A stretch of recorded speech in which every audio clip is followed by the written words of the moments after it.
بسم اللہ الرحمن الرحیم بسم اللہ الرحمن الرحیم الحمدللہ وکفا وسلام علی عبادہ الذین اصطفیٰ اما بعد۔ عزیز طلبہ، شرح الاجامی کا سبق نمبر 116 شروع کر رہے ہیں۔ اس سبق کو المفعول بہ سے لے کر فی حکم الفاعل تک پڑھیں گے۔ المفعول بہ، مفعول بہ کے بارے میں بیان شروع کر رہے ہیں۔ فرماتے ہیں المفعول بہ هو ما وقع ای اسم ما وقع، کہ مفعول بہ اس اسم کو کہتے ہیں کہ واقع ہو علیہ اس پر فعل الفاعل، فاعل کا فعل، ولم یذکرہ اور مصنف نے اسم کا لفظ ذکر نہیں کیا ہے، اکتفا کرتے ہوئے بما سبق فی المفعول المطلق، مفعول مطلق میں جو ما قبل گزر چکا ہے۔ والمراد بوقوع فعل الفاعل علیہ،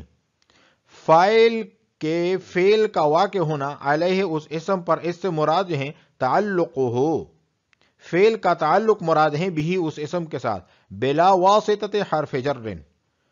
بغیر واسطے حرف جر کے۔ فإنهم یقولون، کیونکہ کہتے ہیں فی ضربت زیدن، ضربت زیدن میں کہتے ہیں ان الضرب واقع علی زید، کہ ضرب واقع ہیں زید پر۔ ولا یقولون، اور یہ نہیں کہتے فی مررت بزیدن میں ان المرور واقع علیہ، کہ مرور زید پر واقع ہیں، بل ملتبس بہ، بلکہ یہ کہتے ہیں کہ مرور جو ہیں وہ زید کے ساتھ ملتبس ہیں۔ فخرج بہ المفاعیل الثلاثۃ الباقیۃ، اس کے ذریعے سے باقی تین مفاعیل وہ خارج ہو گئے۔ فإنہ لا یقال فی واحد منہا، کیونکہ ان میں سے، ان تین میں سے کسی ایک کے بارے میں یہ نہیں کہا جاتا ان الفعل واقع علیہ، کہ فعل جو ہے اس پر واقع ہیں، بل فیہ، بلکہ یہ کہا جاتا ہے کہ فعل اس میں واقع ہیں، او لہو، یہ کہا جاتا ہے کہ فعل اس کے لیے واقع ہیں، او معہ، یہ کہا جاتا ہے کہ فعل اس کے ساتھ واقع ہیں۔ والمفعول المطلق بما یفہم من مغایرتہ لفعل الفاعل، مفعول مطلق اس مغایرت کی وجہ سے خارج ہو گیا جو فاعل کے فعل کے لیے سمجھی جاتی ہیں۔ فإن المفعول المطلق عین فعلہ، کیونکہ مفعول مطلق جو ہیں وہ عین فعل ہوتا ہے۔ والمراد بفعل الفاعل، فاعل کے فعل سے مراد جو ہیں فعل ایسا فعل مراد ہیں اعتبر، کہ اعتبار کیا گیا ہو، اسناد ہو، اس کی اسناد کا، الی ما ہوا فاعلہ حقیقتاً او حکماً، اس فاعل کی طرف جو چاہے فاعل حقیقی ہو یا حکمی ہو۔ فخرج بہ مثل زیدن، تو زید نکل گیا جو فی ضرب زید میں ہے، یہ زید خارج ہو گیا اس کے ذریعے سے، علی صیغۃ المجہول ہے، کہ جب فعل جو ہے مجہول کا صیغہ ہو۔ فإنہ لم یعتبر اسنادہ الی فاعلہ، کیونکہ نہیں اعتبار کیا گیا ہے اس کی اسناد کا فاعل کی طرف۔ ولا یشکل، اور اشکال نہ کیا جائے، بمثل اوتی زید درہمن، اوتی زید درہمن کی مثل کے ساتھ۔ فإنہ یصدق علی درہمن، کیونکہ یہ صادق آ رہا ہے درہم پر، انہ ما وقع علیہ، کہ اس پر واقع ہیں اس فاعل حکمی کا فعل، فعل الفاعل الحکم المعتبر، کہ واقع ہیں اس پر اس فاعل حکمی کا فعل المعتبر، جس کا اعتبار کیا گیا ہے، اسناد الفعل، فعل کی اسناد کا، الیہ اس کی طرف۔ فإن مفعول ما لم يسم فاعلہ، کیونکہ مفعول ما لم يسم فاعلہ جو ہیں فی حکم الفاعل، فاعل کے حکم میں ہوتا ہے۔ المفعول بہ هو ما وقع ای اسم ما وقع علیہ فعل الفاعل۔ علامہ ابن حاجب مفعول بہ کا ذکر شروع کر رہے ہیں۔ شارح فرماتے ہیں المفعول بہ هو ما وقع، اس عبارت سے یہ بتلا رہے ہیں ای اسم ما وقع، کہ ما سے مراد اسم ہے، کیونکہ مرفوعات، منصوبات، مجرورات یہ سب اسم کے اقسام ہیں، تو اس وجہ سے شارح نے اسم کا لفظ جو ہے وہ مذکور کر دیا، کہ مفعول بھی اس اسم کو کہتے ہیں کہ واقع ہو اس پر فاعل کا فعل۔ ولم یذکرہ اکتفاء بما سبق فی المفعول المطلق، یہ 12 سوال کا جواب ہے۔ سوال یہ ہوتا ہے کہ آپ نے مفعول بہ کی تعریف ہوا ما وقع علیہ فعل الفاعل، اس میں لفظ ما کہا ہے، جبکہ مفعول بہ اسم ہوتا ہے، اسم کا صراحت سے ذکر کیوں نہیں کیا جیسا کہ مفعول مطلق میں کیا تھا؟ تو اس کا جواب یہ ہے کہ سب اقسام کا مقسم ایک ہی ہوتا ہے۔ جب مفعول مطلق میں اسم کا ذکر کر دیا تو اسی پر اکتفا کرتے ہوئے یہاں پر بھی لفظ ما کہا ہے اور اسم نہیں کہا، اور ما سے مراد جو ہے وہ اسم ہے۔ وَلَمْ يَذْكُرْهُ، اور مصنف نے اسم کا لفظ ذکر نہیں کیا، اکتفا کرتے ہوئے بما سبق فی المفعول المطلق، جو ما قبل مفعول مطلق میں گزر چکا ہے ان پر اکتفا کرتے ہوئے۔ والمراد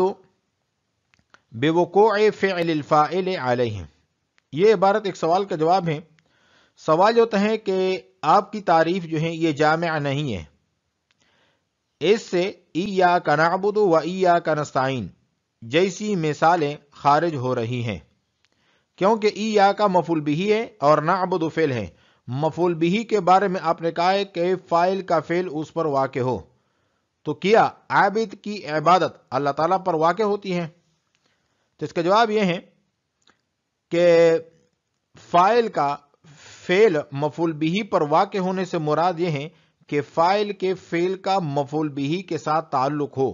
اور وہ تعلق یہاں پایا جا رہا ہے، لہذا ایاک نعبد کا مفعول بہ مقدم ہوگا۔ والمراد بوقوع فعل الفاعل علیہ، فاعل کے فعل کا واقع ہونا علیہ اس اسم پر، اس سے مراد جو ہے تعلق ہو، فعل کا تعلق مراد ہے بھی اس اسم کے ساتھ، بلا واسطۃ حرف جر، بغیر واسطے حرف جر کے۔ یہاں پر بھی ایک سوال ہے۔ سوال ہوتا ہے کہ آپ نے وقوع کا معنی یہ کیا ہے کہ فاعل کا فعل کے ساتھ تعلق ہو، تو یہ تعلق مررت بزیدن کے اندر بھی پایا جا رہا ہے کہ مرور کا زید کے ساتھ تعلق ہے، لہذا زید کو بھی مفعول بہ کہنا چاہیے، حالانکہ یہ مفعول بہ نہیں ہے، اس لیے آپ کی تعریف مانع عن دخول غیر نہیں ہے۔ تو اس کا جواب یہ ہے کہ بلا واسطہ حرف جر، یہ جو لفظ ہیں اس کے ساتھ جواب دیا گیا ہے کہ وقوع کے معنی میں بلا واسطہ حرف جر کی قید ہے کہ فاعل کے فعل کا مفعول کے ساتھ حرف جر کے واسطے کے بغیر تعلق ہو، جبکہ مثال مذکورہ میں حرف کا واسطہ ہے، اس لیے زید کو مفعول بہ نہیں کہیں گے، لہذا ہماری تعریف جو ہے مانع عن دخول غیر ہے۔ اور مفعول بہ کی دو قسمیں ہوتی ہیں، مفعول بہ صریح اور مفعول بہ غیر صریح۔ مفعول بہ صریح اس کو کہتے ہیں جو حرف جر کے بغیر ہو، اور مفعول بہ غیر صریح اس کو کہتے ہیں جو حرف جر کے واسطے کے ساتھ ہو۔ تو مررت بزیدن میں زیدن کو بھی مفعول بہ کہا جا سکتا ہے، لیکن یہ مفعول بہ غیر صریح ہیں۔ فَإِنَّهُمْ يَقُولُونَ، کیونکہ یہ کہتے ہیں فی ضربت زیدن، ضربت زید میں ان الضرب واقع علی زیدن، کہ ضرب جو ہے وہ واقع ہے زید پر، ولا یقولون، اور یہ نہیں کہتے فی مررت بزیدن، مررت بزیدن میں ان المرور واقع علیہ، کہ مرور جو ہیں اس پر واقع ہیں، بل ملتبس بہ، بلکہ یہ کہتے ہیں کہ مرور جو ہے ملتبس ہیں اس کے ساتھ، یعنی زید کے ساتھ۔ فخرج بہ المفاعیل الثلاثۃ الباقیۃ، یہاں سے شارح جو ہے مفعول بہ کی تعریف کے فوائد، یعنی جو قیود ہیں ان کے فوائد بیان کر رہے ہیں کہ مفعول بہ کی تعریف جامع اور مانع ہے۔ جب ہوا ما کہا تو ما میں سارے مفاعیل آ گئے، کیونکہ سب اسم ہوتے ہیں، تو گویا یہ ما جو ہے بمنزلہ جنس کے ہیں، اور وقع علیہ یہ فصل ہے، تو اس کے ذریعے سے تین مفعول، مفعول فی، مفعول لہو اور مفعول معہو نکل گئے، کیونکہ ان میں وقع علیہ نہیں ہوتا بلکہ وقع فی ہے، یا وقع لہو یا وقع معہو ہوتا ہے۔ فخرج بہ المفاعیل الثلاثۃ الباقیۃ، اس کے ذریعے سے وہ 3 باقی مفاعیل خارج ہو گئے. فَإِنَّهُ لَا يُقَالُ فِي وَاحِدٍ مِّنْهَا، کیونکہ ان میں سے کسی ایک کے بارے میں بھی یہ نہیں کہا جاتا ان الفعل واقع علیہ کہ فعل اس پر واقع ہیں، بل فی ہے، بلکہ یہ کہا جاتا ہے کہ فعل اس میں واقع ہیں، او لہو یا اس کے لیے واقع ہیں، او معہو یا اس کے ساتھ واقع ہیں. والمفعول المطلق بما يفهم من مغایرته، یہاں سے شارح یہ بتلا رہے ہیں کہ وقع علیہ کی قید سے مفعول بھی کی تعریف سے مفعول مطلق بھی خارج ہو گیا، کسی دوسری قید لگانے کی ضرورت نہیں ہے، کیونکہ جب یہ کہا گیا ما وقع علیہ فعل الفاعل تو اس سے معلوم ہوا کہ فاعل کا فعل اور مفعول بھی یہ الگ الگ چیزیں ہیں، کیونکہ کسی چیز کا اثر اس کے اپنے اوپر واقع نہیں ہوتا بلکہ کسی غیر پر واقع ہوتا ہے. تو وقع علیہ سے مغایرت سمجھ میں آ رہی ہے کہ فاعل کا فعل الگ چیز ہے اور مفعول بھی الگ چیز ہے، جبکہ مفعول مطلق جو ہے وہ اپنے فعل کا عین ہوتا ہے، جیسے ضربت ضربن اور اکلت عقلاً، تو اس میں عینیت ہے، اور مفعول بھی اور فعل میں مغایرت ہوتا ہے. لہذا وقع کی قید سے مفعول بھی کی تعریف سے مفعول مطلق جو ہے وہ خارج ہو گیا، کوئی دوسری قید لگانے کی ضرورت نہیں ہے. والمفعول المطلق بما، یہ ما جو ہے ما کا بیان ہو رہا ہے، من مغایرتی، من بیانیہ ہے، بما یفہم من مغایرتی، مفعول مطلق اس مغایرت کی وجہ سے نکل گیا جو مفہوم ہو رہا ہے، سمجھ میں آ رہا ہے، لفعل الفاعل، فاعل کے فعل کے لیے. فإن المفعول المطلق عین فعلہ، کیونکہ مفعول مطلق جو ہے یہ فعل کا عین ہوتا ہے. والمراد بفعل الفاعل، اس عبارت سے شارح یہ بتلا رہے ہیں کہ مفعول بھی کی تعریف میں ما وقع علیہ فعل الفاعل میں فعل سے مراد وہ فعل ہیں جس کے فاعل کی طرف اسناد کا اعتبار کیا گیا ہو، اور فاعل کی طرف فعل کا اسناد ہوتا ہے، کوئی بھی فعل بغیر فاعل کی طرف مسند ہوئے نہیں ہوگا. لیکن مسئلہ اعتبار اور عدم اعتبار کا ہے. اگر کوئی فعل ایسا ہے جس کا اپنے فاعل کی طرف اسناد کا اعتبار نہیں کیا گیا تو وہ مراد نہیں ہوگا،